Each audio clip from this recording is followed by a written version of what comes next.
இன்றைக்கி எங்கே போயிருக்கோன்னு பார்த்தீங்கன்னா குறுங்காலீஸ்வரர், கோயம்பேடு பக்கத்தில் இருக்க குறுங்காலீஸ்வரர் போயிருக்காங்க.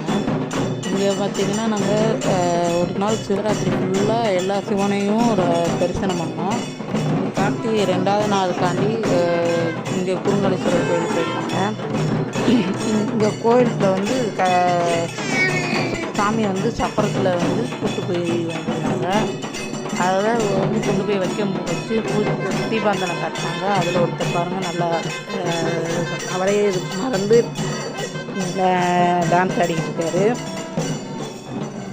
இதெல்லாம் முடிஞ்சதுக்கப்புறம் பார்த்திங்கன்னா பள்ளியறை சாமியை வந்து தூங்க வைக்கிறதுக்காண்டி தாயார் சன்னதி கொண்டு போயிருந்தாங்க. அங்கே போய் சாமிக்கு திருவாசகம் பாடி அதுக்கப்புறம் சாமியை வந்து தூங்க வைக்கிறதுக்கு பூஜை பண்ணிவிட்டு அப்புறமா தாங்க நாங்கள் வீட்டுக்கே வந்தோம்.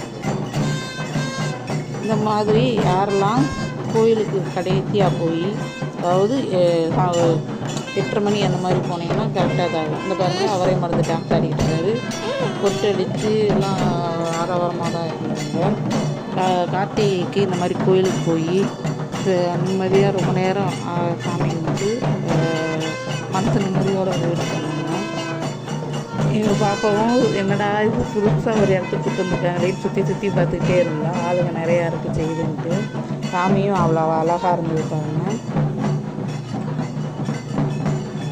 எத்தனை பேர் இந்த மாதிரி சிவன் கோயிலுக்கு போய் இந்த மாதிரி சாமியை வந்து பள்ளியறைக்கு தூங்க வைக்கிறதுக்கு கொண்டு போய் இந்த மாதிரி பாட்டு பாடி வந்திருக்கீங்கன்னு எங்களுக்கு கமெண்ட்லேயும் சொல்லுங்கள். எல்லாரோடையும் சேர்ந்து அந்த மாதிரி பாட்டு பாடும்போது மனசு நிறைவாக இருந்ததுங்க. இதுக்கு முன்னாடி ஒரு தடவை நாங்கள் மருதீஸ்வரர் கோயிலுக்கு இந்த மாதிரி போய் பாட்டு பாடியிருக்கோம். இந்த மாதிரி நல்லா இருந்தது எல்லாரோடையும் கோரஸாக பாடும்போது. உங்களுக்கு இந்த அனுபவம் இருக்கான்னு சொல்லுங்கள். வேறு எந்த கோயிலில் இந்த மாதிரி கடைசியாக வந்து சாமியை பள்ளியறையில் தூங்க வைக்கிற வரைக்கும் நீங்கள் இருந்து பார்த்துட்டு வந்திருக்கீங்க, பாடியிருக்கீங்கன்னு சொல்லுங்கள். இது வந்து பள்ளியறை கொண்டு போனப்போங்க, இது வந்து பள்ளியறை கொண்டு போனப்போங்க அங்கே தாயார் சன்னதியில் எல்லோரும் கும்பலாக நின்றுட்டு இருந்தப்போ பாப்பா வந்து பால் குடிச்சிக்கிட்டு இருந்தா. அதனால் வந்து நான் உட்காந்துட்டு இருந்தேன். இப்போ அப்போயே வந்து எடுத்தது இது உள்ளே வந்து கடைசியாக சாமியும் காட்டியிருக்கேன் பாருங்கள்.